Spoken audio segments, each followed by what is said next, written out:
Bienvenidos otra vez. El día de hoy vamos a platicar de interfaces gráficas de usuario.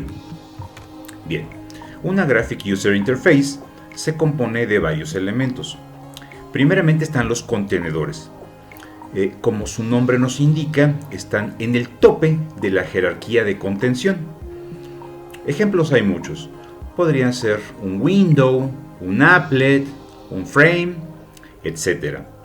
Y es un elemento que engloba visualmente a otros elementos. Algo muy importante, todos los contenedores se consideran componentes, por lo cual es válido y recomendable anidar contenedores dentro de otros contenedores. Veamos, tenemos una clase abstracta que es component, tenemos otra clase abstracta que es container y obviamente hay una herencia indirecta o transitiva. Pero como podemos deducir de acá, yo puedo poner, y repito, es recomendable poner algunos contenedores dentro de otros por mejor presentación al usuario final y también para mantener hasta cierto punto el orden cuando cambien de tamaño algunos de estos contenedores. Es decir, para no mezclar los componentes de diferentes partes de la aplicación. Correcto. Luego vienen los componentes propiamente dichos. Generalmente son los controles. Botones, listas, cajas de texto, checkboxes, etcétera, etcétera, etcétera. Los layout managers sirven para acomodar en una forma muy ad hoc los elementos dentro de la pantalla. Y bueno, es una parte opcional, aunque le dan también mucha presentación a la interfase gráfica de usuario. Recordemos la importancia de la ergonomía. Correcto. Tenemos varios paquetes que necesitamos conocer. Por ejemplo, el Swing es un conjunto de componentes que está diseñado para reemplazar muchos de los componentes que existían ya en el Abstract Window Toolkit original, que, como recordamos, es el primer paquete gráfico que existió en Java. Bien, y tenemos muchísimas otras características. El PLAF o Pluggable Look and Feel nos permite la tropicalización o internalización de aspectos como son la presentación y la forma de interactuar, que puede ser más cómoda para el usuario. En fin, pues mencionemos que el modelo de eventos que vamos a ver de Java sigue teniendo como base el AWT original. Y es perfectamente válido que mezclemos componentes del AWT, de Swing y de cualquier otro paquete gráfico. Bien. Son muchos los paquetes que podemos utilizar, pero los importantes, indispensables que debemos de importar son los últimos dos, es decir, Java AWT, donde están prácticamente todos los componentes que mencionamos, y Java AWT.event, que son los listeners que necesitamos para poder darle funcionalidad a la interfase gráfica. En un momento vamos a ver de qué se trata. No olvidemos también que la instrucción import no es recursiva. Bueno, pues tenemos unos pasos básicos para crear o construir la interfase gráfica del usuario, que podría ser nuestro frontend. Primeramente hay que instanciar cada uno de los componentes y ponerlos todas las características deseables, ya sea mediante los constructores o más adelante en la aplicación con los setters. Posteriormente hay que agregar visualmente cada uno de ellos al contenedor seleccionado. El método es add el que nos va a servir para agregarlos en un orden particular. Por supuesto, ya deben estar instanciados. Opcionalmente, el Layout Manager que mencionamos. Si no utilizamos ningún Layout Manager, el default es muy simple: ir colocando todos los componentes de izquierda a derecha en la medida de que vayan cabiendo, y si no, más abajo, que es el más común. Correcto. El tercer paso es para darle funcionalidad, porque hasta este momento se puede desplegar muy bien la interfaz gráfica, pero no va a tener ninguna respuesta a la interfaz del usuario, es decir, a las acciones del usuario más bien. Entonces tenemos que registrar el o los listeners necesarios para capturar cada uno de los muchos eventos que se están disparando en todo el entorno gráfico. Vamos a ver más adelante que los componentes se llaman objetos sources porque en el contexto de Java son la fuente de cada uno de estos eventos. Bien, listener lo traducimos como escuchador. Bueno, es un objeto que va a estar prestando atención para cuando ocurra cierto evento particular. Ahí es donde se van a efectuar las instrucciones que vamos a codificar nosotros. Y aquí hay una familia de eventos que empieza con ADD XXX Listener. Estas 3X vamos a ver más adelante que deben reemplazarse por cada categoría de eventos como nos lo marca la documentación. Bien.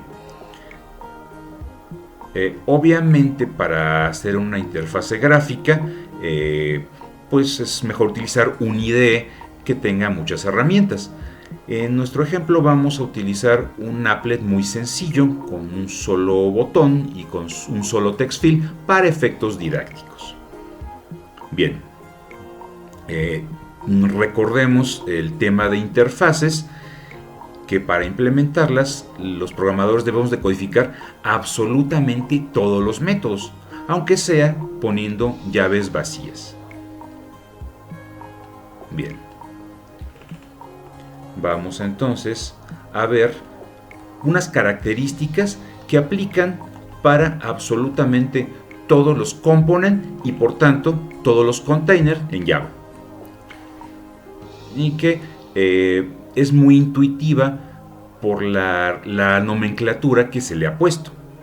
Primeramente tenemos un atributo isEnabled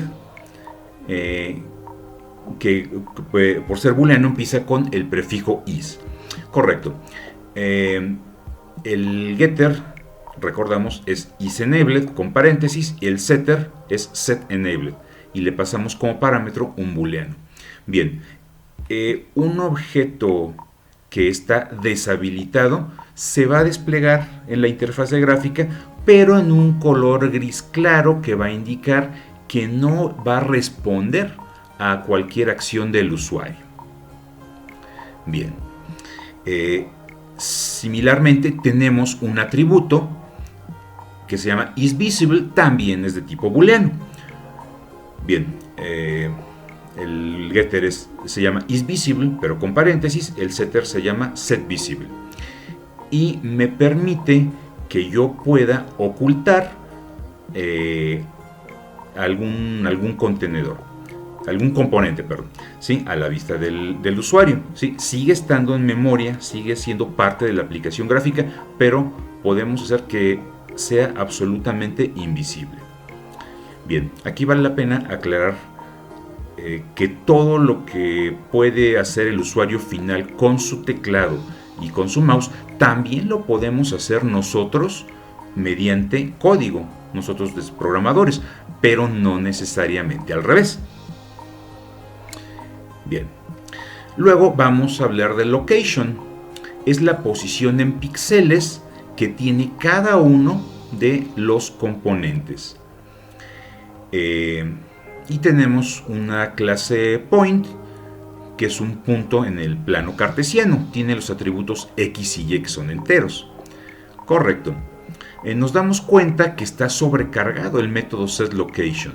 Yo le puedo pasar las dos coordenadas como enteros, o podría construir un objeto de la clase point y también le puedo pasar ese parámetro. Sin embargo, para conocer la ubicación de un componente, necesito llamar a getLocation y posteriormente a getX o a getY. Por cierto, la posición de cualquier objeto gráfico es la esquina superior izquierda. Y bien, las coordenadas 0,0 están hasta arriba, hasta la izquierda. Es el origen. Si nosotros recordamos un poco de geometría analítica, bueno, el eje de las X empieza hasta la izquierda y va aumentando su valor hacia la derecha.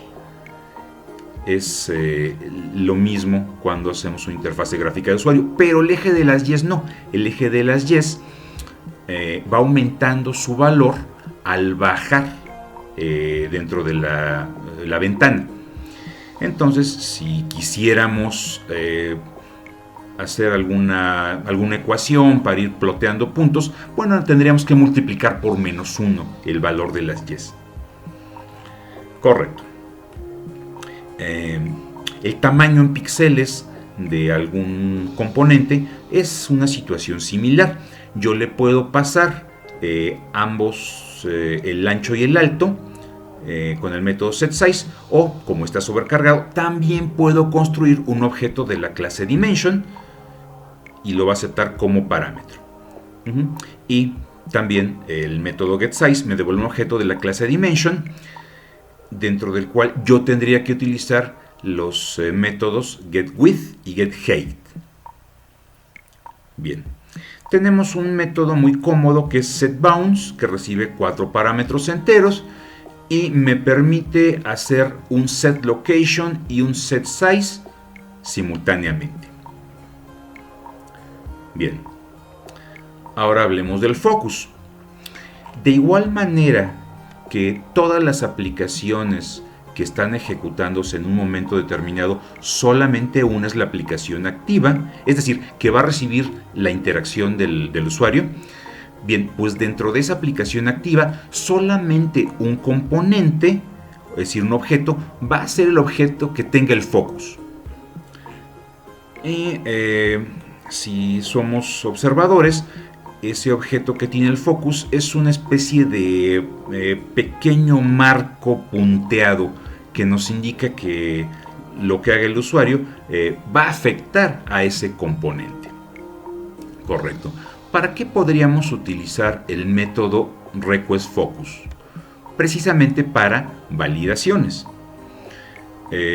Cuando detectemos que el usuario trata de abandonar algún control en el cual no capturó la información correcta o no capturó nada, lo que deberíamos es, al detectar que intenta salir de ese componente, mandar algún mensaje explícito y con este método requestFocus regresar el focus a ese componente para que tenga la oportunidad de corregir la información.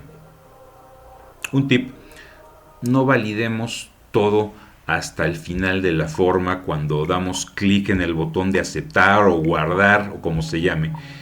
Es más recomendable en el justo instante en que trata el usuario de abandonar cada control, de validar todo lo que le podamos validar a cada componente. Bien, hay algunos que nos ayudan también a controlar la presentación, como setBackground y getBackground es el color de fondo y el foreground color es el color de lo que escribimos o dibujamos en primer plano.